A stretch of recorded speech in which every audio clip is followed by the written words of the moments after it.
Welcome everybody to the 110th Lombardia. Done a lot of racing and only 59.6 kilometres remain of the 241 that they've had to deal with. And we have Damiano Caruso who's pushed on up the road here. He's doing he's setting a punishing pace. In fact, so much so there are some big names who are suffering, trying to close the gap. And when you think that Julian Alaphilippe is having his troubles, some of the tough guys as well at the end of a long season, like Edvald Bosenhagen, already been shaken out long ago. And we were speculating at the top of the day just who will be able to give a push. Somebody like Gesink perhaps. Rigoberto Uran, why not? Mamakin, who's functioned beautifully over the last few days, particularly in Milan, Turin, looked great there. And this is now a reassembly of a chasing group, and Dan Martin is coming over to it. So up the road at the moment, you have Damiano Caruso from BMC. Chasing on, you have Rudy Mollard. And indeed, any others that have tried to bridge have had their troubles. And in fact, many big names, including Domenico Pozzovivo, are also having a bit more than a bit of bother today, I'm afraid. Small guy who's supposed to be able to skip up these mountains, but then again, it's been such a long, hard season. Is this Jon Izagirre that's going on? We thought that maybe Valverde will have a kick at some point today. It's all shaking up right now, Brian. Yeah, it looks like Visconti trying to come over now to a group led by Gesink. Gesink is put a bit of distance into others, just moving up now to the Gesink group. They have got Mamikin, but it seems to be splitting up now, and teams sending the riders in front. Yeah, alarm bells are starting to ring out there, and some big pushes going on. This is Valverde. Just find himself an easier bit of terrain to just push into. Atapuma. Yeah, there we go. Atapuma starting to struggle just more than a little bit. Yeah, he's going to hook up with him. Now Atapuma, now can he dig again? I'm starting to lose belief in Atapuma. He just doesn't seem to have that killer instinct. Oh dear, I'm afraid. Well, Dan Martin said at the top of the day, you never know how you're going to feel, whether you're going to be on or off. And I'm afraid the switch looks like it's just been thrown the wrong way for Dan. Whereas this is a really hard point. Danny Marino here, Landa for Team Sky. I think he's the only rider left. This is a really difficult time now. Now that Valverde's gone on the attack, it was Visconti that went, but a reaction straight away. Atapuma's there, Aru, Brambilla still in there for Etix, Mollema for Trek Uran.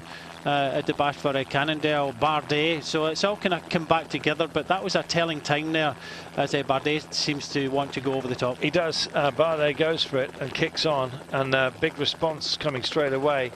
Aru and Cataldo looking after each other. A minute and two to Mollard from Caruso, and this the chasing group, and it's going to reassemble on this descent. Now this is a perfect time to go for it, but you've got to be ready to be able to push on, and Rigoberto Uran doesn't look too ready.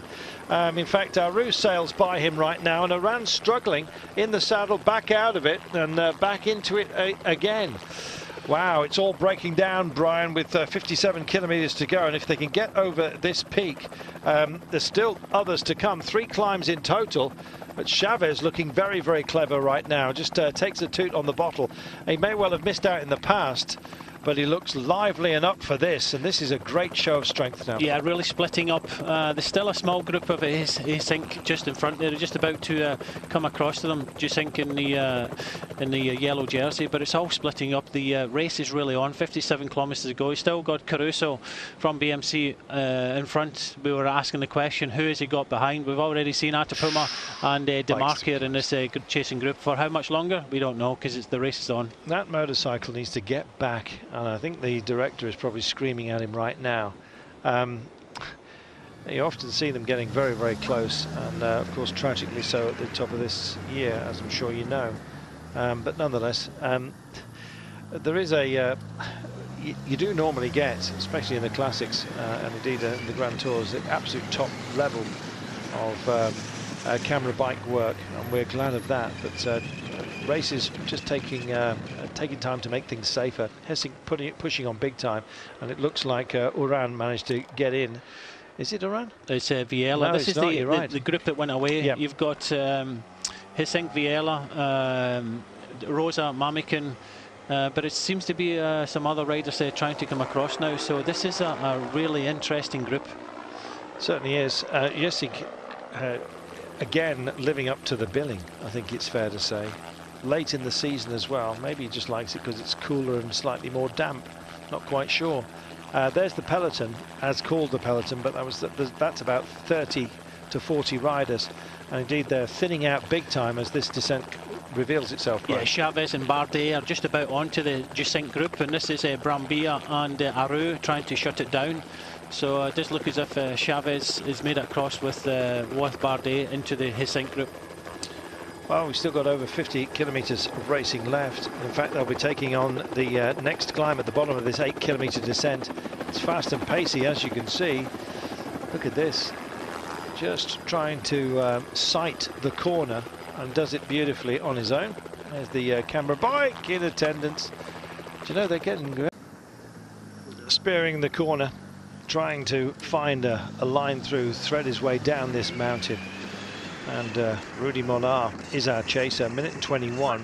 He's still got, what, 50 seconds to the first chasing group, which is turning into be an assembly of just extraordinary talent. Jesik is there. Bardet has managed to bridge over to them, by the way.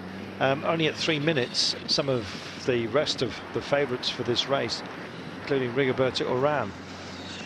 So they've got 50 kilometres to make amends, but unfortunately there's some big old lumps out there. This is Zogno, or is it Zogno? Not quite sure. But anyway, the church houses the Rosary Secrets. No idea what that should mean. But anyway, you can probably hear the clicking of them right now. Meanwhile, as the race goes on, we dwell on this. In fact, what looks like an ossuary wall at the back there. If you can't afford to bury your family, you can inter their bones. Thought you might like to know that. We'd love to tell you what's happening in the race. Ah, there we are. Back to it.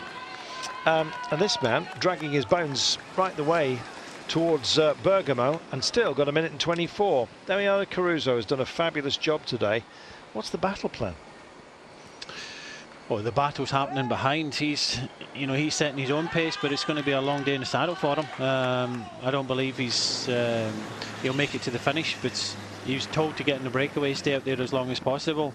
His options behind, we've seen Valverde there with Atapuma. Demarque, we saw him in that chasing group, but I think as far as Gilbert, Van Avermaet, they're not there. So with 50 kilometres to go, he's on his own, and he's just been told just ride as hard as you can, because I don't think BMC have got too many other options. Well, Atapuma looked like he was suffering just a little bit, but then again, he can turn things around. Philippe Gilbert we were thinking about for BMC, but it looks like the inclines have been too much for some of the classics men. And in fact, Giant starting to roll a few dice as well. Warren Barguil, we were thinking, might well have a quiet day today. Likewise, Tom Dumoulin. They've got other fish to fry, but look at this as they start to use the mountain. In fact, Simon Gesco has been hovering around the back for quite some time. You never know who might reach out for it today, but the way that Bardet is going, I think he's looking extremely strong. Both he and Chaves have had some fun. Using the rain drain in the middle, there's just one sort of shiny brick section which he's on, almost like a tram line, as you can see through the middle here. That's to avoid the cobbles. Rudy Mollard trying to smooth out this particular part of the course today. Riders will go for the smooth whenever they can find it, Brian. He's doing that now. Yeah, he's trying to make it as easy as possible for himself over that kind of Italian cobble section, but just look at the time gap. He's only got 40 seconds in front of this fast-moving group behind, which I believe has got Jesik, Rosa, Barguil and Bardet in it. Doing a bit of corner comparison there.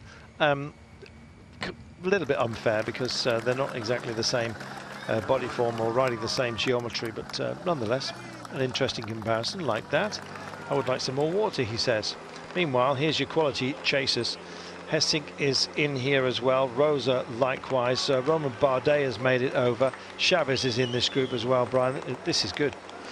There is, they don't seem to be wanting to push on at this moment. Hisenk was doing a lot of riding on this climb. I think it's just a bit of the calm before the storm, as they say, because we're soon to be hitting another climb. This is, in fact, looks like Cherel from the original group, so you can just see more riders coming across this group. That's Latour, that's Pierre Roger. Now, this is his kind of terrain right now, and he starts to eat into this sort of thing. If he can push on, this is going to be a first serious move. He has a look, see who's interested, and decides that I think discretion, the greater form of valour up this particular moment. Wow, this is where we're heading to, Brian, and it's no laughing matter. No, just got on a bottle for Mollard there. He'll soon be joined by this chasing group of Hisenk, Chaves, Bardet, Barguil, Rosa, with this man in front. The 28-year-old Italian, 1:30 in front of Mollard, but only just over 2 minutes in front of this chasing group, and he'll get that information into his ear. But it's been a sterling performance by him. He's hung out there for a long period of time today, but he's on his own, nobody to help him, and still just under 50 kilometres to go, and a very difficult finish of this year's Lombardia. Oh, hugely difficult, but he's taking it on, the 28-year-old Italian. That stage he took in the Tour de France, by the way, it was last year, was part of the team time trial unit. So he can really mix it in all kinds of terrain, and that's exactly what you need on a day like this. And we talk about all-terrain riders, and we're looking at one right now. Yeah, there's a small group just behind him, but AG2R looks as if they want to have a rider in front the whole time. Bardet wants to just follow the wheels, although he made an excellent attack there to go across to Chaves, to go across to the Hisenk group. He's already made a hard effort, but by continually firing riders in front. They had Cherel in the original group of 4, and then they had Jan Bakelans on the attack. Now they've got Latour going down the road, and all the time Bardet just can follow the wheels. Do you know, it's quite remarkable what they've done. We were talking about how much effort they were putting in as a team, and how we thought that perhaps they were putting in too much at the beginning. But what a great effort by Pierre Latour. I'm not sure whether this is the final roll of the dice just yet, but it may well stick. Meanwhile, you look down here, you see Chaves there in the brightest of the green helmets. And indeed, it is David Villella that just tags along by him. And so it looks like, unfortunately, for Rigoberto Uran, that one of the big names that have been found out today, so deep into the season, after looking so good in Milan-Torino, not to be today, unless the camera's going to pick him out here. There's Latour. Now, you may remember in La Vuelta this year, he took the huge stage up to Astana. That was where he battled it out with Darwin Atapuma at the very last. And it was spectacular and great to see him functioning so well on such a tough day. Well, this is a very different kind of day. It's much punchier, but Pierre Latour just also making us remind ourselves that it's not just about Alaphilippe, Bardet, Barguil. The French have got some fabulous youngsters coming through. He's only 22 years of age, by the way, Latour. And he's setting his stall out today. Yet again, we are going to take ourselves a commercial break. We will be back with you for the resumption of hostilities. Now, this one peaks out in, 7 kilometres time. We get to the top of the Miragnolo San Salvatore, 8.7 kilometres, maxing at 11%. It will hurt. Welcome back. See De La Cruz there from Ethics Quickstep and on your screen. And he's trying to get over to Latour, who's caught up with Rudy Mollard, part of the original breakaway. De La Cruz looked very strong in Milan-Torino, but the interest, for me anyway, is Latour is just up front. He came up to Rudy Mollard, and in fact he's found himself about a minute on those behind, and it's drawn out a response from De La Cruz, who's just coming in to our picture right now. 46.9 kilometres to go. This is a good effort by David De La Cruz. He's on stellar form. Discuss that in a moment when our entire family comes together.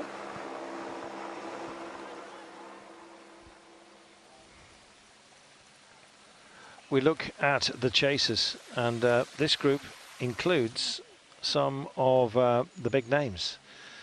Up front, I'm afraid, for them, a big push by Latour.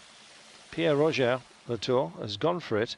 This is the man who is leading on the road at the moment, Damiano Caruso, but we believe he's on a hiding to nothing. Then again, he seems to show incredible fortitude so deep into this race. Unfortunately for him, he's on an incline where he's likely to get caught, if not on the descent. There are 3 descents remaining, including the last one to the line. And how motivated do these guys look? 1 minute and 20 is listed as the first chasing group. This is not the first chasing group, incidentally. That would be Latour, who's just hooked up with Rudy Mollard, and he's got De La Cruz for company, and at last we find them right now. And this trio is a proper fighting force, with Latour and De La Cruz here, who's on amazing form. He went well in Milan-Torino, and he's been lively and sprightly this late into the season, and clearly his form is still with him, Brian. Yeah, held the red jersey in the Vuelta with that magnificent stage win. Not too sure if this is going to go. They'll look around, and Astana pulling all this back together with Diego Rosa. But in this group behind, there's Hissink, Rosa, Bardet, Chaves, Villella, Brambilla, Mamikin, Torres. Still got to pick out a couple other riders towards the back of this group, but hopefully we'll be able to give you them all very soon.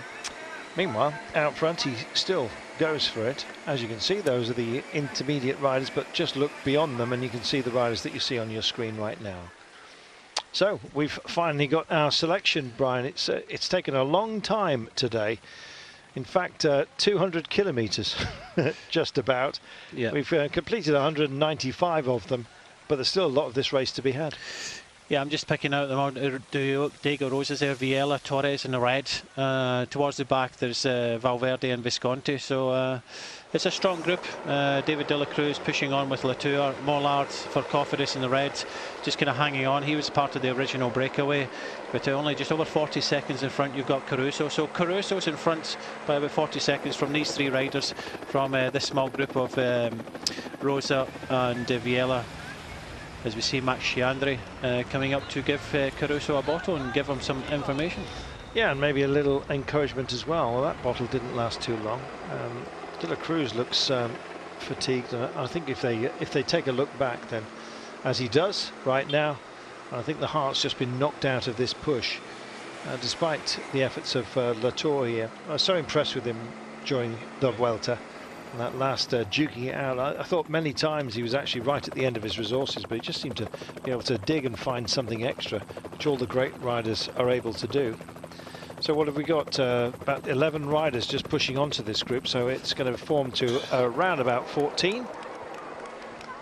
Yeah, the 3 riders just have been caught. Latour, Mollard and De La Cruz have been caught by 12 riders. The 12 riders are Hissink in the yellow from Lotto NL.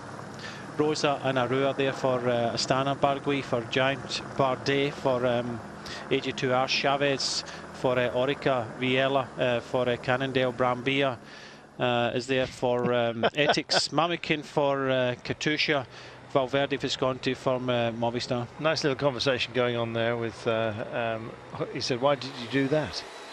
Push on, that is. And Diego Rosa asked. And Latour said, well, you weren't doing enough work, quite frankly. They're not happy with the pace, and there's always these kind of arguments. When you're actually on your limits, Brian, your temper tends to get quite frayed. Yeah, it's tough times. 45 kilometres to go. Just to for a bit of housekeeping, the last rider in that group is Androni's Torres, Rodolfo Torres.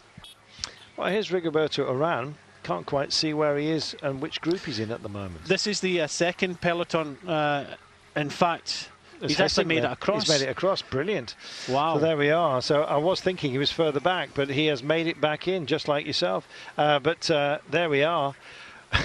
At a moment like this, Rob Hales would be saying, for goodness sake, zip your jersey up just for the saving of a little bit of the pace. Oh, and here we are. Well, it's always great for you to be able to see inside the control room here. And there we are. Some bigger than others. Nonetheless, you also saw that Cancellara was there, and that was That was a little wave from our occasional colleague there, Dan Lloyd. Nice for him nice to see that he's had his hair cut. Bless him. 51 seconds then is the gap. Well. Rigoberto Uran made it back in. I thought he was done for, Brian, but he's here. He looks super strong in Milan-Torino. Demarque as well for BMC. He's made it across. So I just tap in the backside from Demarque. So obviously Uran and Demarque, cameras missed it. I've made it across this gap. So we have got 17 riders chasing Caruso. The 17 riders are Jacinque, Rosa, Barguil, Bardet, Chaves, Villella, Brambilla, Mamikin, Torres, Valverde, Visconti, Aru, Uran and Demarque.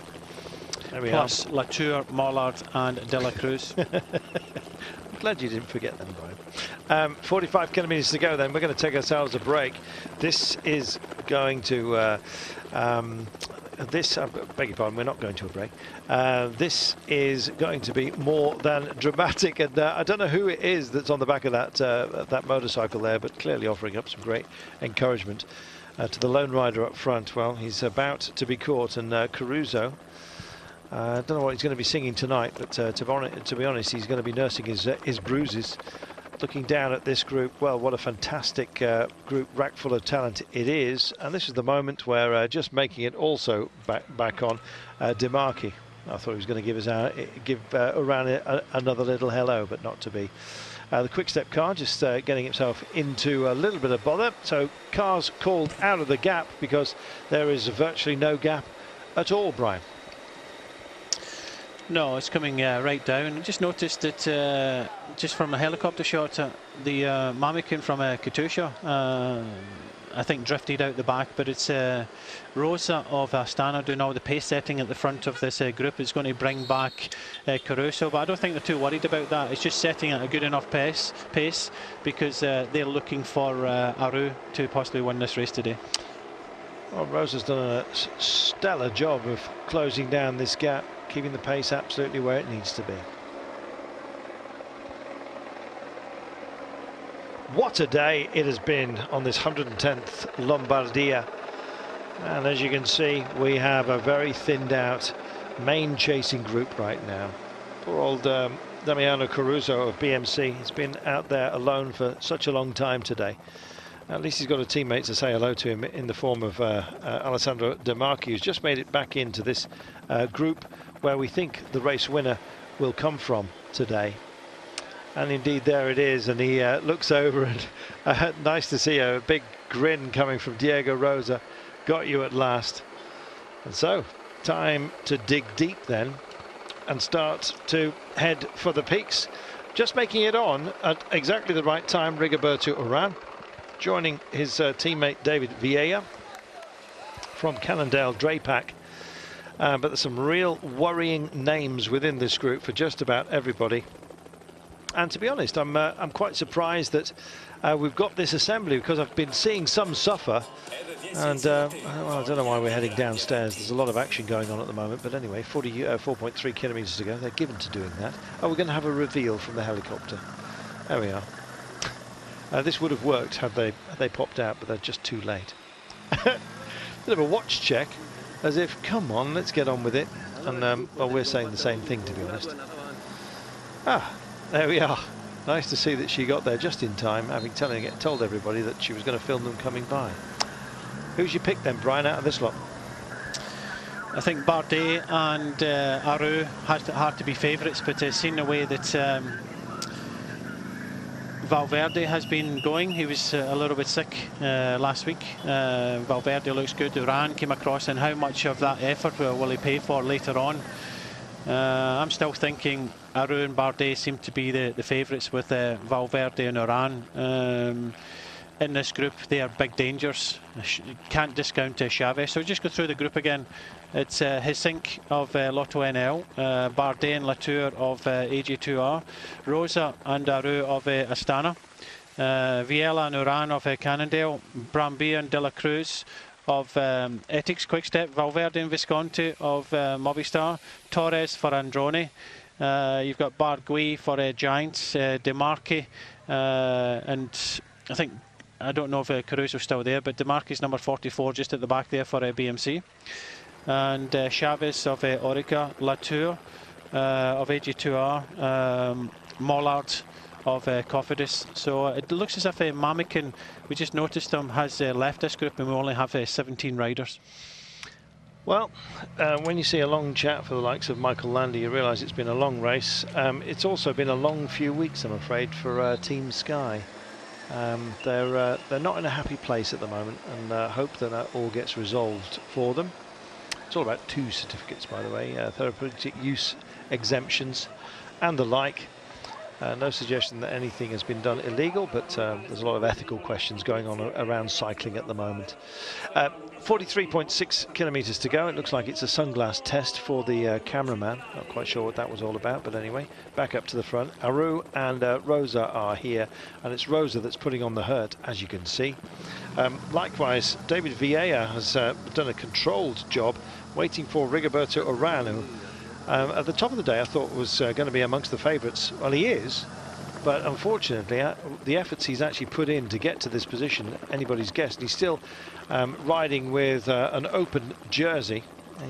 He's clearly still, I think, recovering from his chase back, and how much he's invested into that is anybody's guess. We'll wait and see. But it's a quality group of 15, Brian, that we've got right now, and it is from this group that we're going to get our winner. So who's your pick? Again? No, just one. Aru. There we are. Brian's busy colouring in. I don't know. Do you know, I really don't know today. I'm going to go for Uran. There we are. I know he's only just got back in, but he's got a great time trialling ability as well, Rigoberto Uran, and he's going to need it at the end. If they get over this final climb, they're nowhere near the final climb, by the way. We've still got a lot of riding still to be done. We're going to go up the Selvino. Then we're going to be going up the Bergamo Alta, which is the climb into town. And in fact, at the moment, we're just heading to the San Salvatore. Maximum gradients of about 11%, but as you can see, it also flattens just a little bit as well. They now have to get into a tempo, Brian, and hold their temper as well for the very last. Teams here have got a lot of quality, and indeed some have got teammates as well, and that could well be important in the end if this thins down any further. Yeah, there is, just to confirm, 16 riders in this front group. Pisink is on his own, Lotto NL Jumbo. Bardet has got his teammate Latour. Astana have got 2 with Rosa and Aru. You're just watching Atapuma, and is Atapuma, it looks as if he's in the convoy of the front group of 16 riders. Villella and Uran for Cannondale, Brambilla and De La Cruz of Ethics, Valverde and Visconti of Movistar. Androni have got Torres, Barguil of Giant, Demarque, BMC, Chaves of Orica, and Mollard still hanging on from the original breakaway of Cofidis. But this does look as if Atapuma is in the convoy of this group. Well, things are brightening up then for BMC after Caruso did such great work. Alessandro Demarque and Dawit Atapuma. Well, I sort of had a bit of a lack of belief in him, I'm afraid, at the top of the race. But yeah, maybe he will prove us wrong as he works his way through the cars. And I think that was De La Tour just going backwards, having done his job here. Roger Latour, I beg your pardon. He's just gone back to the car for bottles. The person that's in trouble is Mollard for Cofidis in front. He's like all over the place. He's putting his hand up, trying to get a bottle, maybe trying to get, you know, the car to, or the bottle to hold on to, but he's really in trouble. But he's been up in front all day, so looks as if we're down to 15 riders in front. Well, if I thought Latour was struggling for a moment, it was just to get bottles. And look at the way he's powering back up here. You want a bottle, mate? That was remarkable. Everybody here is absolutely tuckered out, and Latour, he's zipping all over the place, Brian. Yeah, he's got some good legs, but he's looking after that man Bardet. So he went back to the car, got some bottles, and he's looking after Bardet. As we see David De La Cruz in a little bit of difficulty now. Yesink just at the back of that group, also rocking and rolling a little bit. 42.7 kilometres to go. So we have, in about 2 kilometres time, we'll be at the top of the Salvatore. Nice to see as well that so many have actually taken the ride here. need a helicopter to film a helicopter. It's a rule of Hollywood. So we've got two of the choppers in close attendance to each other, and there you can see on the switchback a perfect example, we don't get that very often, of just what they're facing in terms of inclines. It's not easy. Not easy at all, and this group's still been led by Rosa. Just looking to see now, looks as if David de la Cruz now been dropped. Visconti kind of hanging on the back, Demarquis there. Uran would be the best bet for Cannondale, the form he's got, but let's not discount Villella. He's sitting second wheel at the moment. He's looked good, strong rider, and possibly, you know, the tactic would be possibly to maybe send him down the roads in the closing stages, and Uran could sit back. But still, Astana setting a good tempo, and they're just looking after keeping this group together and looking after Aru. Just going through the names here. Haven't really dwelt on Torres, by the way, for Androni, but nonetheless, no disrespect at all. Chaves, many people saying that this is his race to lose. Well, unfortunately for him, he's got some great company here, and some with more teammates at their disposal than he has. Hessing, of course, also another of the lone riders who's found his form towards the end of the season as well, in the yellow and black of Lotto Jumbo. And just pushing his way back in, Visconti here, as you can see, towards the back of this group. 42.3 kilometres to go, and they're locked together. It's a quiet time, Brian, before all hell surely is going to break loose. Let's just describe what remains. When in about 2 kilometres time, just before the top, I think we may get an attack, because there's a 5 kilometre descent, then an 8.7 kilometre climb, before a 12 kilometre descent, some flatlands, and then that kick up to Bergamo Alta itself. It's the tempo with 42 kilometres to go. The tempo's been set by Rosa at the front. They know that it's going to be a very difficult final, and they're trying to save as much energy as possible. Unfortunately for David de la Cruz, he was just distanced in the last kilometre of that climb, so it only leaves Brambilla in the front. All the team cars are up, so the gap back to the second group on the roads is well over a minute. Villella coming to the front, he's just asking in his radio, what do I do? Do I push on, or do I just you know, ride within myself? So he's just getting some instruction at the moment. As I say, a lot of them have got gels strapped to their bottles that they got from the staff members at the top of that climb there. It's Rigoberto Uran now. He's zipped up his jersey, so he's obviously cooled to an acceptable level right now on a chilly-ish day, to be fair. Here are the switches that we're still to deal with on this incline, and indeed they continue to eat into this. Well, they'd declared a few moments ago it's Tom Dumoulin, but it's Warren Barguil that's in this group. There they are. For Giant, as you can see, so sorry if the graphics led you astray there, but Warren Barguil is as well. He's not had the success he'd hoped for this year, I think it's fair to say. In fact, he's suffered with, was it sinusitis earlier on in the season? I'm not too, I think too it was, sure. yeah. He was involved with that, you know, obviously that incident, training incident. Quality bike rider on his own here, just like some of the other riders. Teams that have got 2 riders in here, AG2R, Astana, Cannondale, Movistar, so you know they can play the cards, but it does look as if Cannondale were going all in for Uran, with Villella now riding at the front, riding tempo, and that'll suit with Rosa and Villella just sitting tempo. That'll suit Uran. Uran's got a very good finish. He finished very well in Milan-Turin during the week, and out of this group he would be possibly one of the fastest riders. As we see the second group in the roads, led by Frank Schleck is in here, Anton, and this is, I think, Ellison is also in here for Français de Jeux. So that's the rider that they were hoping to do something with today, and also Reichenbach, but no riding in this group at all. I think that's Rui Costa is also in this group. So this is the second group, and they're well over 1 minute behind. Yeah, they didn't look hyper motivated either, Brian. They were busy taking their drinks, and it looks like there's been an acceptance of where the win is going to come from. I still think that Uran's got what it takes today, and they're riding like they believe it as well, with David Villella on the point. there is Uran. Now, I said that the next climb could well be that that moment where somebody may well attack. And we're on a short descent, as we can see. And then it's going to be that pickup. And I think it will be a great push off this descent, essentially. So we'll see whether somebody is going to reach out for it. I've got to deal with this descent first before they bounce into it.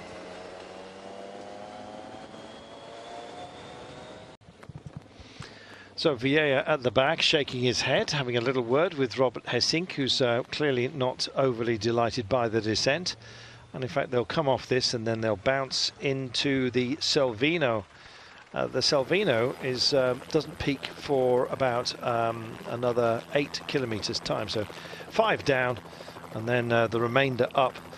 And in fact, it's 11% maximum, and then there is a very long descent of 12 kilometres with some flat land where I think the time trialling abilities of Rigoberto Uran will be absolutely to the fore, and I think you're going to get 2 or 3 riders only taking it on after that. Let's have a look. Squeaky moment. Oh, contact. And I'm just trying to see who that was. That's why there was a shake of the head from Hessink a few moments ago. And in fact, not a great deal of road space when you've got a line to pick. And if you can get thrown by the little tram lines, the frost fractures out there, and there's that moment. Well, that was a squeaky one. Villella held it up. I don't know if you remember in the Tour de France when Geraint Thomas got hit from the side from a rider, and he actually went off the road. So unfortunately, a couple of riders just gone into that corner a little bit too fast and just bounced off. I think it was both of the Cannondale riders had it from the side. They were certainly involved at some point, but the best recovering is Uran, who's now 4th in line at the moment as Brambilla pushes on. Well, they're determined to still shake it up, maybe shake out even from this group. There has to be some action because there's single riders in here, but then again it's a World Tour race and there's World Tour points, and everybody thinking there's 14 riders in this group. They want to try and get as many World Tour points as possible, and this is where we start to see Brambilla. He wants to push on in the descent. This motorbike just getting far too close. He wants to push it out. He wants to try and split this group. He's lost David De La Cruz. He's on his own. He finished 10th in this race last year. I think riding this race for the 7th time, so he knows this course, obviously an Italian rider, but he's looking behind. He wants to use the descent to try and split this group. Well, Bardet's there, and so is Uran. This is looking clever, as you can see. Aru in close attendance as well. I always think out of all the descenders, Aru is probably the one who occasionally displays too many nerves. He looks great until he has a sticky moment, and then all of a sudden it just disappears. But 35.4 kilometres remaining today. Well, it's probably apposite for us now. Once we get onto a bigger highway, it's a little bit safer. We'll take ourselves a brief break, and then we will be back for yet more as they push onwards towards Bergamo and the Citadel. It's going to be fun.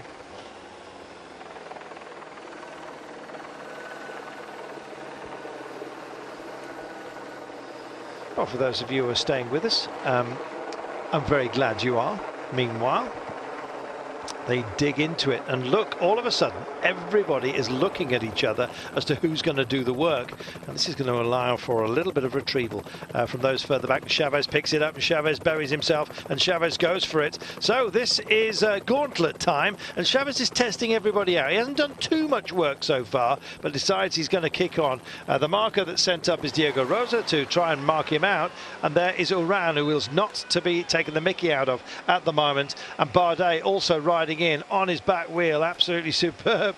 Uran tries to zip up his jersey but can't do so. The zip's been pushed too low.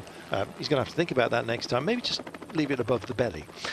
Meanwhile, further back down, as you can see, that has really struck a chord, especially with those who've still got something. Brambilla has been distanced after looking good on the descent. Great time to attack. We said it, Brian, and so it is proving. Yeah, good attack right at the bottom there from Chaves. This climb is 6.9 in length. and obviously De Rosa trying to do a job for Aru. It doesn't seem to be on it, otherwise he'd be going with these other riders. So Chaves, the Colombian, at front for Orica. Another Colombian just behind in Uran for Cannondale, and the Frenchman Bardet just hanging on the back for AG2R. Well, it's a 9% maximum here. Now, Chaves has got to be careful about who he's in the company of at the moment. It's Bardet, Uran and Chaves. Now, they were amongst the favourites at the top of the day, and quite right, they're on clearly on very, very good form. Chaves, some saying he was the out-and-out favourite. I didn't think so. He's riding like one right now, though, is he not? And this is the first of the chasing group right now that you're looking at, and that was Brian Beer. You just saw Valverde there as well. And there is Romain Bardet. And indeed, Aru looks like he may well be struggling just a little bit here, Brian. Well, he was. He's pulling over now. Bardet lost the wheel there from Rosa. And Aru tried to come up and close that gap, but unfortunately Aru doesn't look as if he's got the best of form today.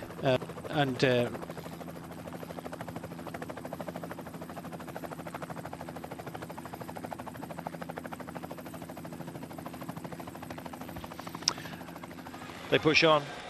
Here we are. This is our leaders out and up the road, and it was all started, of course, by Esteban Chaves.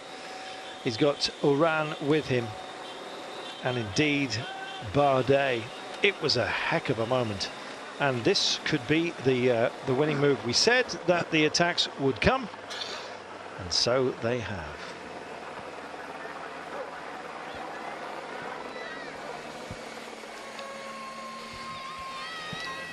33.9 kilometres remaining of today, and we've had an explosion, if you like, within that group of talent. Diego Rosa is the chaser. Let's see how it happens, shall we? You have to be brave on a day such as this, and this was the brave move a few moments ago. Chaves picks it up at the very bottom of this climb, 2 from home, and away he goes, 35 kilometres away from the final destination, and this was a big test. It was an ask really as to who had got what it takes. Now Rosa was sent by Aru, because Aru is clearly suffering, to try and mark this out, but he's done so much work to this point, couldn't do it. So there goes Chaves, Uran with him, and Bardet, and that's the trio we've got up the road. We said this could be an attack point, didn't quite think it would happen right at the very base, but within the body of the climb. And so Brian, we have 3 up the road at the moment, and they really meant business with that move. They did. Rosa's just in front of this group, Hissink and Visconti have been dropped, so it's really splitting up. A real hard attack at the bottom of the climb there from Chaves. Obviously feeling good, wants to do something early in the climb. Attack to climb right from the bottom, taking with them Uran and Bardet. It's going to be a really difficult final now. It is going to be an extremely difficult final. We've got 33 kilometres still to go, but so few there. Rosa is 12 seconds back. We haven't got a time, just for the time being, on those behind Rosa, but it's a proper gap, especially when the terrain does this. Very capable riders, especially if they team time trial at the bottom of the run to Bergamo, but we've got a lot of climbing still to be done. They've got a 5 kilometre descent, which they'll engage with in about 5 kilometres time, and then they have to take on the 8.7 kilometres of the Selvino. It's interminable, Brian. Well, Aru is making an effort now to come up to Rosa. Rosa is only 11 seconds behind. Unfortunately, Aru will not get any help from Villella. Torres doing a very good job for Androni. Looks like bringing Valverde, Bardet, Brambilla and Latour back, but still in the balance. Aru has to just dig deep now. In the early slopes of this climb where it was steep, that's where Chaves put in the attack, and now all 3 of them in front are riding well. They are, and look, Aru has got David Villella acting as an anchor upon his back. That's Torres of Androni, Giocattoli, Zuiderbeck just pushing on in the red. Meanwhile, the trio up front have got a well, tenuous gap of just 9 seconds, as you can see. So they'll take these curves, and then we will be on our descent before you know it. once they get to the crest, and it flattens out just a little bit here, Brian. It's not the biggest test, this one. No, this is a big effort. If Rosa can get Aru close to the three in front of Chaves, Uran and Bardet, and still keep it within, you know, a handful of seconds, then Aru could possibly go across here and make it forward. But I think this is the last chance. The top of the climb comes with about 29 kilometres to go, so they've still got about 3 kilometres to keep that gap down for Aru to try and win this race. Well, you can see that Hessink here has unfortunately been disengaged for him. This is your trio up front, and they're time trialing at the moment. Big shake of the head there from 2 Colombians here, of course, and a Frenchman who are going for this. Rigoberto Uran, hailed by many as the big star turner. Then, of course, Quintana comes. Chaves raises his head. Plenty of other great Colombians out there as well, it seems, and we've got 2 of them in our break. Will it be the ultimate one?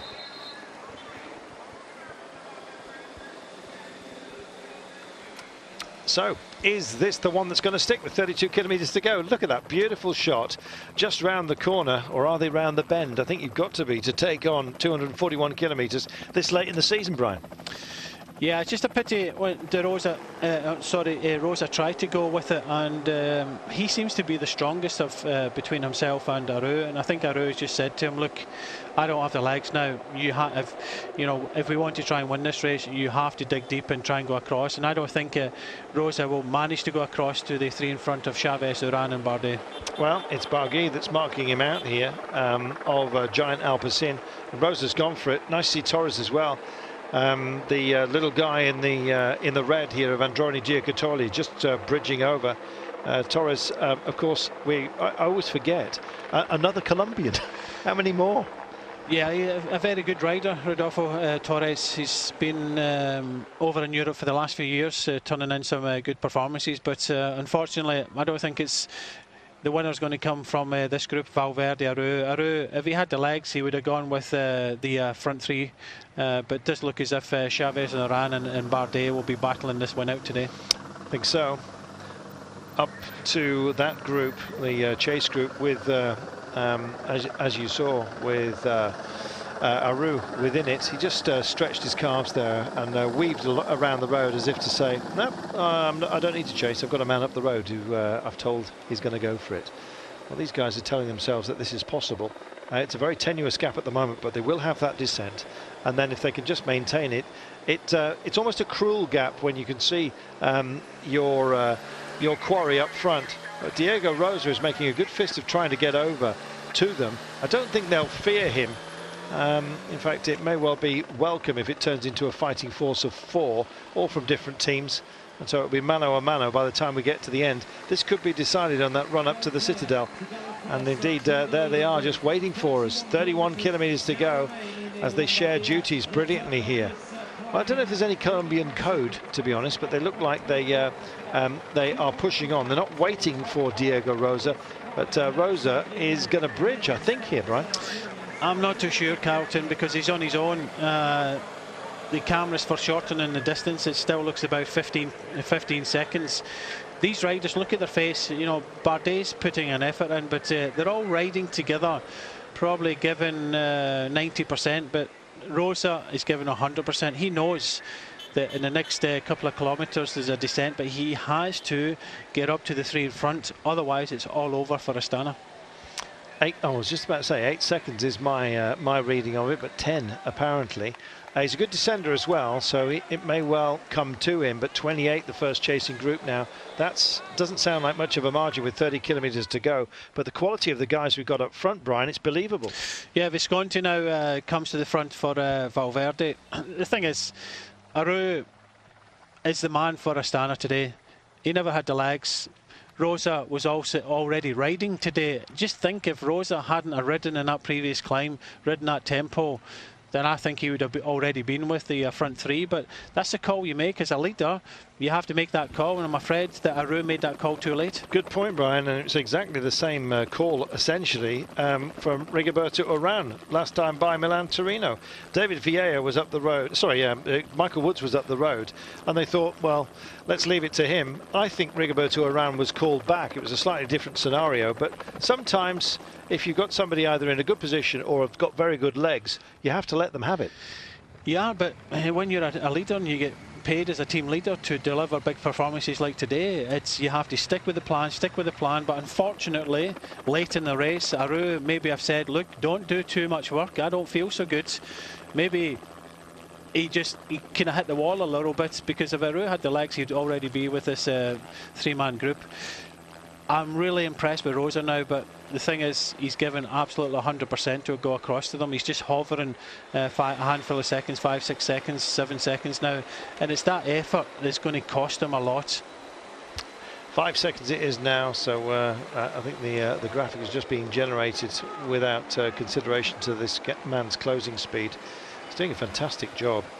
And there they are within sight. Just pick something at the side of the road like that marker and start counting, and you'll see just how close he is actually getting at the moment. In fact, they've taken it out because it is 5 seconds. He's going to make it, I believe. In fact, if not now, it'll be on the descent. I think somebody else from that chase group might well make it over by going kamikaze, so to speak, a little bit later on. And there is Uran. Should have won Milan-Torino. He knows it as well. But how much did he put into that day, and how much has he got left in this one? Everyone's suffering, that's the point. That's what you've got to believe, Brian. They are suffering. They've still got to get to the top of this climb. There's still a little bit to be done in this race. It's a hard final up to the Old Town, and Rosa is absolutely killing himself to go forward, with these riders of Chaves, Uran and Bardet are possibly riding about 90%. They're not riding 100% because they're still saving that little bit for the final, but unfortunately for the Astana rider, he has to give 100%, and that's going to kill him in the end. The famous Via Mercatorum apparently is here. That's a road. I'm just wondering if it was one that Hannibal and his elephants was supposed to have taken. Don't think so. Anyway, Sylvie, somebody will tell me. It'll probably be Dr. Evil. We will find out whether he dials in. My mate Tim Barthorpe, he's usually good at this stuff. 29.2 kilometres, a little bit less than that. And here is Rosa, and good for him. He's made it on now. At what cost? That is the big question. So he's going to get together and then head for this downhill run. And 5 kilometres of, well, we'll see what sort of test it will be. When they get to it, indeed, we've got the great and the good. Looks like sort of the mare without a chain. Probably had one. It's been so. 29 kilometres then left of today. Brian, I'm getting breathless here. We're going to take on this next incline, and then at least we have that long descent and then a time trial to the line. Have they got what it takes to make it all the way? These four do. There's nothing left in the chase. To be honest, I really didn't think Diego Rosa would make it across. He has done, but at what effort, as you say. He was riding for Uran in the previous climb, setting a tempo. So he's already used a lot of energy, but that was a super effort. He knew he had to make it. He did. And he's in with a shout of a podium, but I just think that it might be a wee bit too much for him because of all the work he's done in the last 20-25 kilometres. I think you're right. Uran did a lot of work earlier on as well to get back into a group that had fractured and had to make his way back on.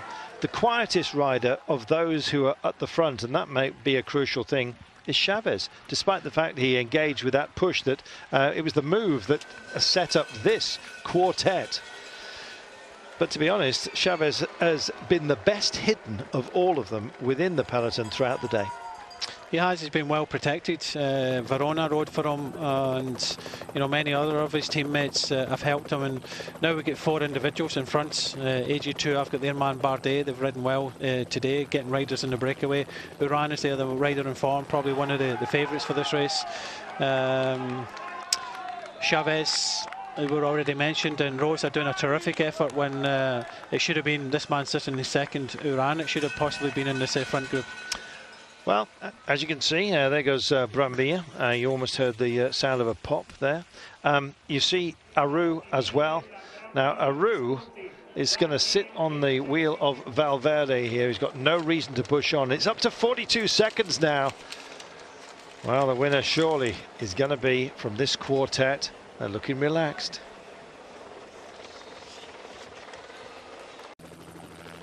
It's time then to invest in this descent. And then, of course, we will begin climbing. Oh, motorcycle in exactly the wrong place on the inside of a curve that they wanted to cut. Honestly, there's been some shocking motorcycle work today, I'm afraid, and they're just too close. They're just too close. Just lighten up the back end. As a rider, Brian, the last thing you want to hear is a motorcycle engine in your ears. Yeah, but there's nothing you can do about it. That's where the pictures come from, and well, that's a better view.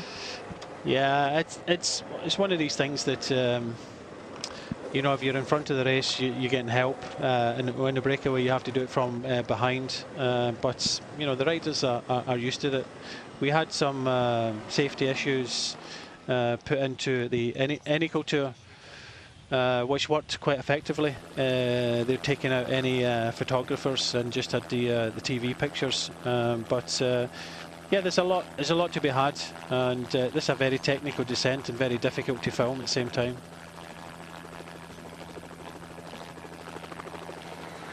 It is raining. We are descending. It's a nasty road, and with 24.8 kilometers to go, this is going to be extremely testy. Very nervous for me. I don't like a following motorcycle that gets too close. And this one's been pretty close on a number of occasions. That's the almost like the lacet, isn't it? The laces, or I guess here you'd call it spaghetti. There we are, overcooked and dropped on the mountain. It's a spectacular road, following the old pack horse routes, incidentally, just in case you were wondering. And indeed, with just under 25 kilometers to go, it's a spectacular day. The Italians do love dropping in pictures of the crowd just at moments like this. Get back, for goodness sake. Could affect the race if this motorcyclist doesn't start behaving himself. Chaves, the man who injected the pace that created this group, is here. Now, he was the best protected of all of the quartet. He's had to do the least work, I think it's fair to say. His team have worked absolutely brilliantly for him, you might say, but he's been clever himself as well by just keeping himself out of the wind and indeed keeping something back to invest in this. What about Bardet? Well, his team did a lot of work early on. He was up towards the 4, so has probably done a little bit more than Chaves. As for the two others here, Rigoberto Uran, he got unfortunately caught behind a split and had to push in, so he did a lot of work, but he is on stellar form. And the man we feel sorriest for within this quartet is Diego Rosa, because essentially he was working for Fabio Aru today. There's no napping matter. Little fella. Anyway, 4 it is we've got up front. It doesn't matter how you've ridden today, it's going to be a tiring one. 241 kilometers. Last year, Chaves tied himself up in knots, got a hunger knock. He'd taken their feet at the wrong time. Not going to make that mistake again. The question is, can he win it out of this quartet? Well, it's a tall order. Bardet, we know about him, brilliant. Likewise, Uran, particularly at the moment, he's on amazing form. It's come back at him like a rush. Uran is functioning at his highest, it seems, of all season at the moment. You get 4 strong riders in front, four climbers. They are at the front, courtesy of their form and the way they climbed that previous climb. But look at the size of this group behind. It's big enough to come back, and it's only 40 seconds. And you've got the run in, because this climb kicks up probably just about 4.5 kilometers to go. It's downhill and flat into Bergamo. If these riders don't push on in these final 22 kilometers, then there's a good opportunity for this group to come back to them. So if they combine well together, all 4 of them, they can stay away and battle out the win. If they don't combine well together, then I'm afraid that if this group gets organised behind, then quite possibly they could come back before this final climb. Okay, when we hit the final climb, I still think it's going to be the same favourites in front, but this group is only 45 seconds behind. The next climb is probably the most benign that they've taken just about all day. In fact, it has a maximum of 9%, but it's right at the beginning, so you sort of you'll carry a lot of pace into it. Once you've actually dealt with that kilometre, then the rest of it really, in fact, it's not even that, it's about 400 metres. Then the rest of it eases out for you. So the average is 5.4%, but if you strip out the 9%, it's probably a little bit less than that. When we get to the end, though, things get very, very serious. So we have, we've still, I beg your pardon, we've still got that that final climb to take. Thank you, Brian. Brian's woken me up with a slap of a haddock. The final kick, Brian, let's deal with it. They're coming off this climb, I beg your pardon. Then we have that time trial run to get to our final climb today. It maxes at 10% right at the very top. It's a stiff climb. 12, in fact. Yeah. I was just going to correct you there, Trevor. It's only short. It's only short and sharp, and it's on. It's not a smooth road either, but it's the sting in the tail of this year's Lombardy. But Valverde, Villella is in a good position. Aru's still in a good position. They've got riders in front, even Latour.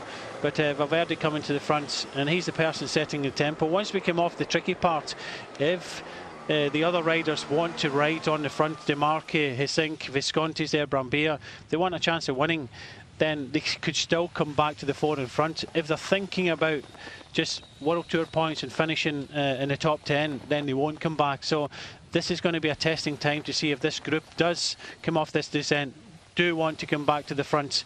But I still think there is enough form in these 4 riders of Bardet, the 25-year-old Frenchman, Chaves, the 26-year-old Colombian, Rosa, the 27-year-old Italian, and Uran, the 29-year-old Colombian. These are the strongest guys in the race at the moment, but they can throw it away if they don't ride together. Well, they must have been listening to you, Brian, because it went down to 38 seconds. It's back up. The gap has just picked up, but 20 kilometres remaining. 20 kilometres remaining of today, and a little bit less than now, and this is the chase, and it's Valverde that's picked it up. Now, he's not been well. Well, has he not been well, or has he been resting? Pulled out of the Milan-Torino, it was something of a surprise. Well, it may well be that he gets a better run at today, but the problem for him is he's going to have to do this all on his own. Look at who the anchors are just behind him on this descent. He is a fabulous descender. The motorcycle probably knows that and has to get the hell out of there. He's got David Villella, who's not going to push on because Uran is up the road. He's got Fabio Aru also marking him, but he's got Diego Rosa further up the road. Movistar at the moment, this is Giovanni Visconti just shaking out his hands. It is getting a little bit nippy, and of course we've had the wet weather as well. Stay safe, everybody, particularly on these curves. Look at that, you really can get thrown out to the barriers. The Mercatorum road, it's absolutely beautiful. But will it be heaven or hell for these guys? We're going to wait and find out. They've still got 43 seconds now. They have to form themselves on the flatland into a time trialling unit. They will be at the bottom of this descent in 3 kilometres time. Can they make it right? Well, there's 10 riders. It's still hanging in the balance, and it's a tempo being set by Valverde at the front. It's very difficult to organise a chase in a descent like this. So we get 10 riders chasing down the 4 riders in front, 36 seconds, and everybody just kind of sitting back and following Valverde.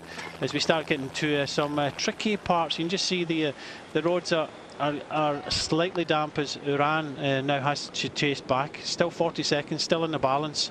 But I believe that these 4 riders still have the legs to try and pull off the win. Well, it was a shaky moment on an earlier descent, and presumably he's had one right here. Let's have a look at it. Motorcycle problem? Well, no. But certainly took it very, very easy on the broken road there. Just decided to trim the corner. and gets back in.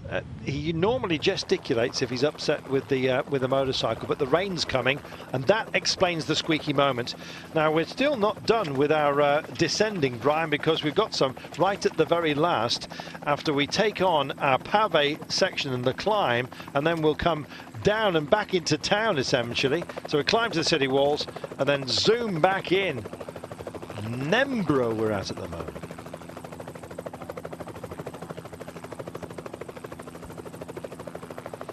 So pushing on and pushing for glory. Bergamo is where we are heading, and in fact we are nearly there. It's a spectacular ancient part of Italy. The lovely thing about the Lombardia is that they can change the route because the name is the region, and so they can play with it. And well, you can see just how absolutely beautiful it is. In fact, to my mind, Lake Como itself, including Bellagio at the top, which we visited at the top of the day, just on the opposite bank, the northern bank there, Varenna, probably my favourite place on planet Earth. It's spectacularly beautiful. Go and have a look at it. Varenna, and some great cycling as well, including the Madonna del Ghisello in the locale. Well, you find that while we gird ourselves for this. Still 43 seconds, and Valverde's going to have to do the chase essentially on his own. He's got no help at all, Brian, and no surprise there. On the descent, it's probably easier for him to stay at the front like he's doing now, keep it around 40 seconds. But as we look a little bit further back, there are 10 riders in here. Some of them have to chase, some of them don't. And I'll just go through them now. There's Valverde, Visconti. Visconti is the rider at the back here for Movistar. Villella for Cannondale, he won't do anything. Hissink at the back. Torres in the red for Androni. Demarchi of BMC. Aruz there. Bargui, Brambilla from Etix. And I think Latour is still in there as well. So 10 riders chasing 4. So if Valverde has held it for Movistar in the descent, could somebody like Hessink come through and maybe engage a little bit of time trialing help to try and wind them in? I'm afraid I think they're going to run out of time. 44 seconds with 16 seconds remaining. And then, of course, we've got this pesky climb that they've got to deal with up to the Alto of Bergamo, the heights, the Bergamo heights. So they go round the sort of up to the castle and then down, back and into town. Now, once they reach the peak, Brian, it's not that far from home. 1.7 kilometres they've got to deal with, but 12% as a nasty, nasty stinker just before the peak, just before the crest. It's technical as well, but off the descent on the main road, Visconti comes to the front. There's probably 3 riders in here that are not going to do anything. Villella for Cannondale, Aru for Astana, and Latour of AG2R. They have got riders in front, but all the other riders, including Hissink, Torres, Demarchi, Bargui, Brambilla, if they want to try and win this race, now is the time to do this and get to the front and help out Movistar. They've got 10 kilometres essentially of flat to try and wind these guys in. Now they, as you can see, are in proper team time trialling mode. Look at the gaps between the wheels here, Brian. They're absolutely in line. They're doing a proper job. Yeah, they're on the edge now. They're concentrating. They're trying to get as much shelter as possible. Rosa doing a lot of riding in this group, and it'll be interesting to see what Aru does in this chasing group, because 26 seconds now. Visconti doing a good job, but everybody else is sitting back. Why is Demarchi, Hissink, Brambilla, why are they all just sitting back when the race is down the road? You have to catch these riders first and then think about the race, and they could possibly just be thinking about finishing the top 10 and gaining these World Tour points. Well, just looking over shoulder as the clock adjusts itself here, it seems that the pace of those further up the road looks a lot quicker than the pace being posted by these guys, but the clock seems to be coming down. I don't know whether it's just adjusting itself to real time off the bottom of the descent, because they've missed the time check. Transponder relay has not been at its best, I'm afraid, on occasion. It says 17 seconds, 16. It's continuing to come down. I'm not sure I believe it, Brian, but it might well be just the case. I'm not too sure either. They're just the team cars are going past now, and they wouldn't put the team cars into a 14-second gap. Precisely, it's nuts. So I think you can. They've taken the clock out at long last. So sorry for the confusion, but it was not our case. It looked like a countdown at one point. There we are. So 15 kilometres to go, and I think you can possibly just smash that clock to bits. The bikes? Get out of there, and they're waving a flag, but they're the problem. Just get out of there, for goodness sake. The bikes have been terrible today. Really bad. Today. Well, really bad. And the Eneco Tour, perfect. Today, well, not so good. Shame on you. Just really poor. 14.9 kilometres to go. They've got too many VIPs out there. There's all kinds of people mixed in within it. And the guy who's carrying the red flag, which is supposed to be a security device, actually almost taking a rider out himself. Slack. 14.8 kilometres then from home, and they push on, these guys. The clock was rotten as well for us, I'm afraid, and at a crucial moment like this, you kind of rely on it. Anyway, they will now sail by and hopefully give us the kind of camera angle that we need to kind of work out the gap. These guys, though, they're pushing on into the void, and it looks like they are doing a proper job. Yeah, with the team cars going forward, I can only think it's getting close to a minute. There's still possibility of the group behind coming up, but if the likes of Hissink and Torres and Demarque, Brambilla and Barguil are not going to help Visconti, then the winner's definitely going to come from this group of four. Now the team cars are up, so that did take a little while for the team cars to come up, which I still think the gap is hovering about 1 minute. Yes, so apologies if we misguide you, but we were misguided ourselves. I think we kind of pointed it out when they responded. Yeah, your clock's wrong. 12.5 kilometres to go then. Can I have a drink? He says, Giovanni Visconti. And you could just see, Brian, from the pace of the chasers, and indeed those up the road, it was clearly a completely different pace entirely. That gap wasn't closing down. At last, 48 seconds is what they've got. Yeah, Visconti asking for a drink. Well, you can't get a drink inside the last 20 kilometres, so unfortunately he'll have to go thirsty. Well, it's raining, he could just open his mouth. Yeah, exactly, but he done a big turn there. And I think Valverde has to commit himself now. This gap coming up for 53 seconds now. Just look as if they win, but it wasn't a balance. Valverde done the best thing possible. He kept riding on the descent, kept the gap down to about 40 seconds, but now they're starting to attack each other. It's all over for these guys now.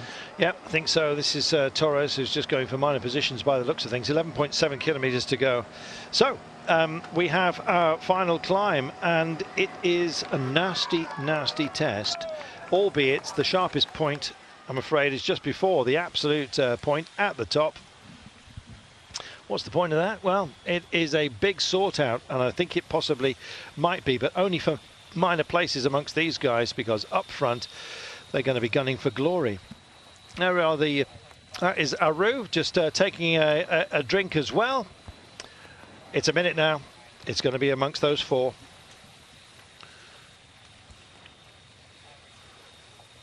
Just over 11 kilometres to go. Four fabulous riders up the road. It was Esteban Chaves that really put the cat amongst the pigeons when he went for it after biding his time throughout the day.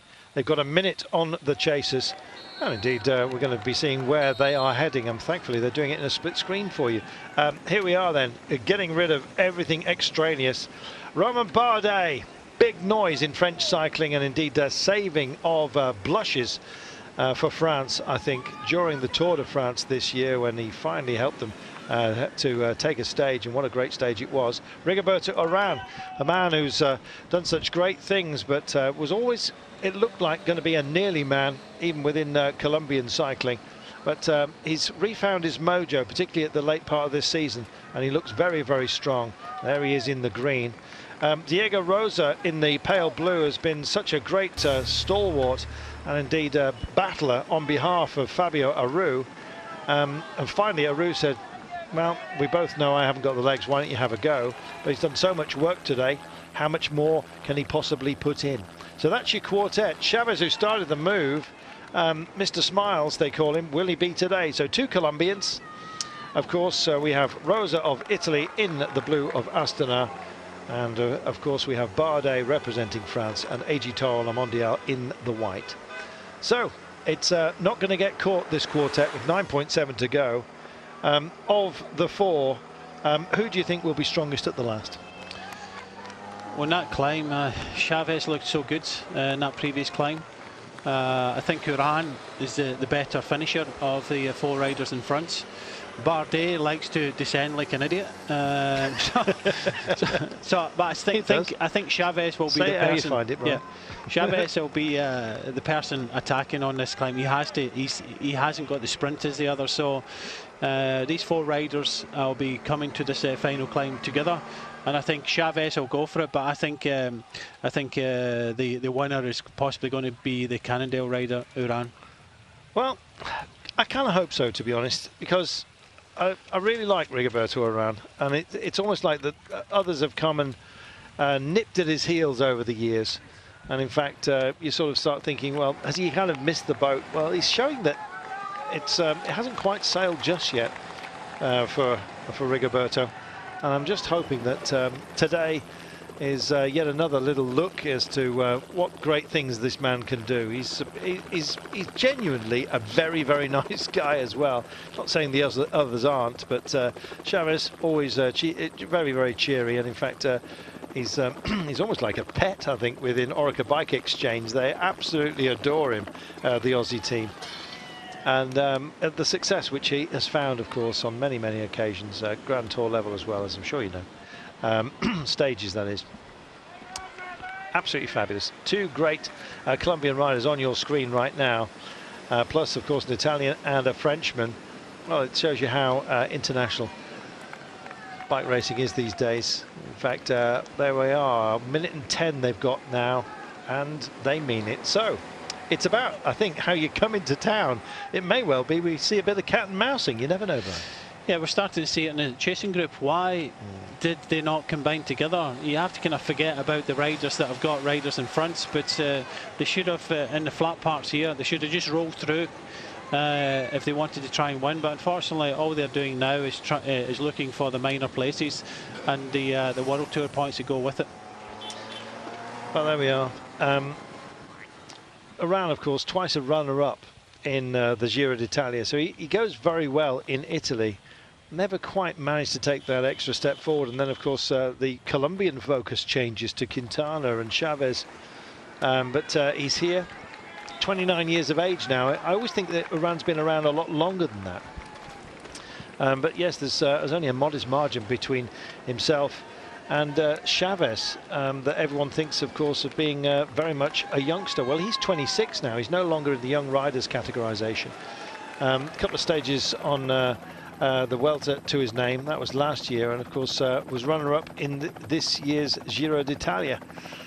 So yes, we've got a couple of men who go well in Italy. This is the breakdown of the alliance behind. I think it's just a case of, well, what on earth are we going to get out of this one? 6.9 kilometres to go. So let's talk about our approach, Brian. They're on cobbles at the moment. They get used to those because we're going to have plenty of them on the run-in. But it does twist this road quite nastily as they go round the Citadel, get higher and higher until we actually peak out on the Largo Colle Aperto, and then we come back down and into town with about just over 3.5 kilometres to go. So we're climbing now. It's a tricky finish, a real tricky finish, but the fortunate part about this finish is the steep hill they've got to go up around the Citadel, and a steep descent all the way to the finish. So at least it's uphill with so many corners, but 4 riders in front: Bardet, Chaves, Rosa, Uran. Diego Rosa is the rider that came across in that previous climb and put a lot of effort to come across. He was riding for his teammate Aru, who's in this group. Never had the legs, and it was a late call for Rosa. Is he going to pay for these the efforts of today on the next climb? I think so, but then again, he'll go and win it now. It's all going to be, to my mind, about the descending sprint, because these are all capable climbers, and this is not going to be too much of a problem for them. So it's about how they duke it out in the last, what, 3K? Yeah, Chaves has to attack. Uran is probably the fastest finisher of all 4 of them. Diego Rosa, he's doing a lot of riding. He's constantly going to the front. Bardet is probably the opportunist. If they still stay together, Bardet will try and go on the descent. Rosa, they were screaming at him, stop doing so much work, I'm sure they were saying. He says, yeah, got that, and just beds in. He can actually refuse to help out now because he's done so much work today, quite frankly. And I'm just wondering whether you're going to start seeing the work rate here start to change. I think Diego Rosa deserves a podium. Yeah, unfortunately, there's 3 other strong riders with him. Yeah. For an Italian to finish on a podium, and the ride he's done today, he deserves it. But whether he gets it in the end, I'm not too sure. Stuff from Uran there. You see that? He sees the camera bike, and he takes his turn, and then he just jinks in behind the camera bike to just get whatever watts he can take from it. It's about saving energy at a moment like this. They've got the cushion, so it could well come down to the sprint. Watch Bardet's descent in town. It might get hairy. Meanwhile, Torres still tries to push on, and it's yet another Colombian flag that's being brought up to the fore. But 1 minute and 3, I'm afraid, to the chasing group solid. And they take these turns as they come into town, and gosh, the banners, they tell you what you need to know. Just under 5 kilometres from home, a quartet of greats, Chaves, Uran, Bardet and Rosa, and that's where they're heading to the Citadel. They'll go up to the heights and then they'll come back off it and into town to the finish line. An absolutely beautiful part of the world. The Dukes of Bergamo used to duke it out up here, and in fact it was all scrapping, of course, for the Citadel. And it's Bergamo Alta, High Bergamo. You can see Lower Bergamo further down in the lowlands, some of which is challenge architecture, but there's no doubt about the beauty of this. Absolutely majestic, like a boat, I think, sailing through the plain. Well, right now, who is going to take it on and who's going to get sunk? We'll find out. I'm afraid it's not going to be Torres today, but a brave effort by him. 4.4 to go, and it looks like maybe inside our approach, it may well be some of the relays are challenged. We're just looking at those who are going to, I'm afraid, just be working for a top 10. That's the chasing group now, 1.5 minutes. Back to where the action is and our climb. Now they still have to deal with the steepest part, but look at how the wall here bleeds into the road, and you can see how steep it is. And 12% as Torres just takes the 5K to go banner, and it'll be another 10 seconds or so, less than that, before the chasers do exactly the same. But we're waiting for the crest. And will it be of a wave? Well, they've decided that he's going to roll the dice here. And who else but Diego Rosa? He's got no choice. He's not the fastest man when it comes to a sprint, and he's decided to try and shake him out right now. Chaves responds, Bardet goes for it, and Uran sits in. No surprise there. Don't be too afraid about Uran as he goes for the flat surface just before the city gate. Here we are into the Citadel, and now is the toughest part, and it's an unkind surface as well, so they all go for the smooth part, and Uran almost gets into the back of Bardet, the leggy Frenchman, with 4 kilometres to go. There is Chaves, and they're all on the back wheel of Diego Rosa. I think that may well have been his best chance to shake him off, and he failed to do so. Off the cobbles onto an asphalt surface, and here are the fans in the steepest part now. This is where the grind happens, and in fact they're just about to crest it. They've dealt with it off the cobbles by the looks of things. So it's going to be about the descent, and then indeed the sprint for the line as they almost come all line astern, and as they do so, Chaves picks it up and he goes on the attack. Bardet goes for it as well. Just betting into them goes Uran, as Rosa finds himself from P1 to P4 in very, very short order. And here is that final kick that we've been waiting for. Couldn't quite see it, and the fans leaning in to try and see their heroes.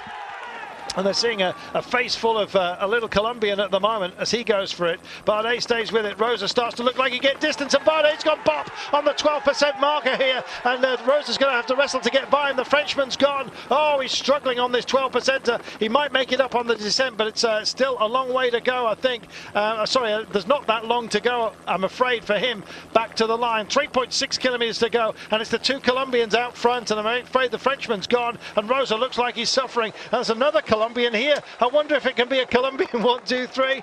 Well, think again. He's a minute and 18 down. Minute and 33 are the main pack being led by Robert Hessing at the moment. So, as it looks at the moment, it's Chaves versus Uran, and the fastest finisher here is Uran. I think, to be honest, if Chaves wanted somebody else to win it, it would probably be Uran. They're great friends, but they'll be great rivals all the way to the line. You can believe that. Torres just rounds that steep section as well, where the fans have gathered here today. And Hessing makes the catch with a minute and 23 then, the gap. And he has been caught, so the clock is out again. 3 kilometres remaining then, 2 up front, and really that's where the camera should be. And here's Bardet, suffered on that climb, but he's a fabulous descender. Can he make it up? I don't think he's going to make it up, but this is probably too much. It is a technical descent. The last time France won this race way back in 1997 by Laurent Jalabert, and it's not going to happen today, but a super ride there by Diego Rosa. Italy won it last year. Can he win it again this year? But in the history of the Tour of Lombardy, a Colombian has never won, and now they've got 2 riders in the first 3 here. Almost, I'm afraid, Uran was almost T-boned there by Chaves. They took very different lines around that corner, and I think Uran was basically saying, come on, through you come. And Chaves decided to back out of it, didn't want it at that point. He wants Uran to do some work here, because Uran is going to be the quicker of this pairing. No disrespect to Diego Rosa, he's done so much work. It would be a fabulous result if he does win today, the Italian, for Astana. But with 2 kilometres to go, I think Uran's probably the favourite. He's got a brake issue, has he? Or is he just making sure that it's clear so he doesn't hamper his sprint? It's Uran's to lose. Just watch out for Diego Rosa. I don't think he's finished yet. Chaves is trying to get him through. They're playing cat and mouse. He's worried about Diego Rosa is going to take a flyer and try and surprise the Colombians, but this is Uran's to lose. He has to keep it going. Well, keep it going, you might say, for Uran. He made Diego Rosa work so hard for him. Very late call by Aru to tell Rosa to go for it. Rosa's got a chance, but it's a slim one. Bardet's chances have just gone up in smoke, and Rosa does go early. So then, here's the chase on, and Uran will pick this up. Chaves won't be tempted to go ahead of Uran at a moment like this. Great tactical move, had to be, but it's going to be cat and mouse between the 2 Colombians. They'll mark out the distance and they'll just sit in at the moment. And so this is Uran who will try and make Chaves go for it, and then he'll try and eat him up in the final run for home. They're coming to the Flamme Rouge. Chaves is doing the perfect thing here. He's just sitting there doing nothing, just following. Diego Rosa, I think, might try and go again, but we knew he's thinking of trying to go alone. But Uran has to take it on from the front. They were looking behind to see where Bardet was, and he's only about 10 seconds down. He is. Oh, that was the pace he was taking into the curve. So here we are. There's a final right-hander. It's a 90-degreer at 250 metres to go. But look at the pace that they've got here. So it will be an out-and-out sprint. Camera bike needs to stay sensible as they come by, because they're all going to drift over to the right-hand side of the road. He mustn't occupy that position. They'll drift over to flatten out the run-in. Zips his jersey up, does Uran. Still, oh, and Rosa does go for it again. Rosa's gone all in. Now this could be a cheeky one. Here we are, and he's got the pace. Oh, he's got something very, very special here. He's going to take this corner. It's a big one. This is a huge moment for him. 250 metres to go. Uran straight into his slipstream. Chaves trying to hold on as well. 200 to go. Less than that. We need a heads-up shot. And Uran, does he come round the corner? Can he come round the corner? Rosa's holding on. He's holding on. Rosa's holding on, for goodness sake. Oh, and Chaves mugs him at the very last. Chaves takes it at the line. Rosa beaten. A huge sigh from the crowd as he fails to get it, and Uran finished 3rd. What a surprise. The first Colombian to win the Lombardia. What a duke out that was. What a great race. Oh, it was perfect in there. Perfect tactics by Chaves. He was just following. They knew that Uran was probably the best finisher, but he was having to jump all the time onto Diego Rosa. I thought with about 50 metres to go that Diego Rosa was going to hold on as Uran was tying up there, but it was Uran's to lose, and unfortunately for him, he just ran out of legs in the finishing straight. He was the person that had to ride, the fastest of the 3, but when we came round that last corner, they digs by Chaves on the climb, and the digs on Diego Rosa to bring him back. Chaves done the perfect thing, just waited, and came round in the last 50 metres to steal the win. It's about energy preservation, and we said Chaves had had the easiest ride of the day, as if anybody could have been described as having an easy one this time by. Oh, terrific. Great work. David Villella comes to the line. Unfortunately, it's not going to be 1 and 4 for them. So it'll be dribs and drabs as they make their way in. It'll be a long time before we get to the podium because the riders have to arrive. And to be honest, with the parkour today, that is going to be a long, long time. Esteban Chaves, we've seen that smile before. Bright and cheerful. And what a fantastic winner of Il Lombardia.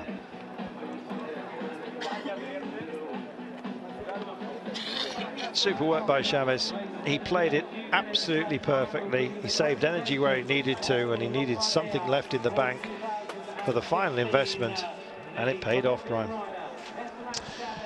Yeah, it was perfect. You could see that Uran, it was a drag race, and Chaves comes up from behind. He's in the slipstream the whole time. And at this stage, I think Diego Rosa thought he'd got it, but it was only a matter of less than a wheel. And Uran just ran out of legs, unfortunately. It was Chaves that went in the final climb and made Uran hurt. And it was Diego Rosa's last 2 attacks. And all the time, Chaves was just riding in the wheel. And all it needed was the opportunity, and the opportunity came, and Colombia have their day. They certainly do. Poor old Uran. You know, he's on stellar form. I really thought this was his to lose today. Rosa with that very brave move, and the crowd, there was a huge sigh of disappointment at the last there, Brian. I don't think I've heard that since Sean Kelly took the Milan San Remo. Not that dramatic anyway. At this point, Rosa really went deep, and you can see Uran had to work hard. Trouble is, Uran had worked hard to bridge a split earlier on. In the end, Chaves had the beating of them both. In the last 200, this is it. He pushed on to the line, and indeed, look at this. Uran fading meter by meter. Oh, what a race, and what a great winner we've had here. Esteban, it's been already a fantastic season for you, but to crown it off like this must be incredible. Yeah, it's unbelievable. I can't believe I won the Lombardia. I'm a past professional here in Lombardy with the Claudio Corti team. I live here in Bergamo for 2 years, and now I won this race. It's really special. I want to say thank you very much for Orica-BikeExchange, everybody, the people in the office, the directors, the social media, the team, the masseurs, the mechanics, all guys believe in Esteban, give me this opportunity. So I'm really, really happy, and I feel really proud of my team. And yeah, for the race, what I can say is it's a really hard one, close to 5,000 meters, but I'm really happy, and finish the season with 1 victory is unbelievable. And what was going through your head in the final kilometre? You tried to get away on the climb, you didn't quite manage to get a gap. What was your feeling for the sprint? Yeah, I tried, did the difference after the cobbles. I know the last climb, but I arrived with Rigoberto. Diego closed the gap, so everybody's in the final. The more important is keep the calm, and I know the last corner is 200 meters for the final, and I try, and I won. Keep calm and carry on. Well done, Esteban. Thank you very much. Thank you very much. Keep calm and indeed carry on with exactly what you're doing. Chaves takes it ahead of Rosa and Uran. Bardet 4th ahead of David Villella, snuck into the top 5. Valverde, Hessink, Barguil and Demarchi with Pierre-Roger Latour. A great prospect as well for France, also in the top 10. What a wonderful day of racing we have